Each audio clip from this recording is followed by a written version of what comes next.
परमेश्वर तुम्हाला ज्या रूपामध्ये आवडतो त्या रूपामध्ये त्याचं नामस्मरण करा. तुम्हाला कृष्ण म्हणून आवडतात तर कृष्णाचं नामस्मरण करा. तुम्हाला राम म्हणून आवडतात तर रामाचं नामस्मरण करा.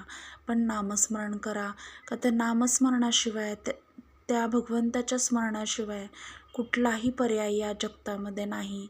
हे कलियुग जर तुम्हाला सहजपणे तारून जायचं असेल तर फक्त नाम घ्या, नामस्मरण करा. त्या परमपित्या परमेश्वरापेक्षा जास्त प्रेम तुमच्यावर कोणीही कधीही करू शकत नाही.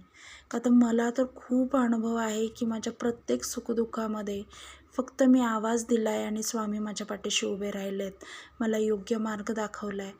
तुम्हालाही हा अनुभव घ्यायचा असेल तर फक्त मी सांगते म्हणून नाव घ्यायला त्यांचं चालू करा. त्यांचंच नाही, तुम्ही ज्या परमेश्वराला मानता त्या परमेश्वराचं नामस्मरण तुम्ही करायला चालू करा.